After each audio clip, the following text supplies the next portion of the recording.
Can't remember things, names, titles of books.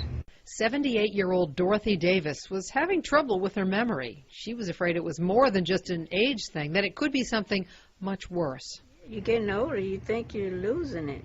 After taking a series of memory tests and a standard MRI, her doctors were worried too. In Mrs. Davis's case, we were concerned, and her physicians were concerned, that she may have an early form of Alzheimer's disease. Previous tests had shown that Davis's brain had shrunk, a possible sign of Alzheimer's, but also a normal part of aging. Doctors needed to figure out if the amount of shrinkage was more than average. Rather than guess, they sent her for a new type of MRI at Washington Radiology Associates. Dr. Lande specializes in neuroradiology. The advantage of this particular test is it can sort out a particular type of shrinkage, which may be reflective of dementia, as opposed to just a natural aging, or what we call involutional changes in the brain.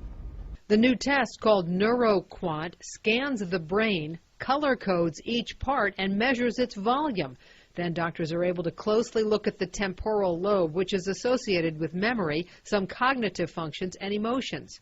And there's certain critical parts of the temporal lobe that, for some reason, the brain cells give up the ghost, basically, and they start to die.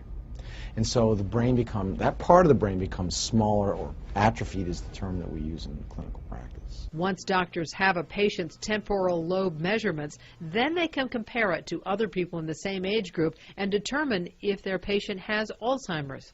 Trying to see if, in fact, the brain has shrunk too much for a patient in that age group, in that one area that's critical for Alzheimer's disease. After Dorothy Davis underwent a NeuroQuant scan, she finally got a definitive answer to the memory problems that had been plaguing her for months. Fortunately, in Mrs. Davis' case, we were able to show that, in fact, the study was completely normal for her age, and her likelihood of having Alzheimer's disease was as close to zero as you're going to get. I was in his office, and he reviewed different tests that I've had, and he said, you did well on this and blah, blah, blah, but you don't have Alzheimer's.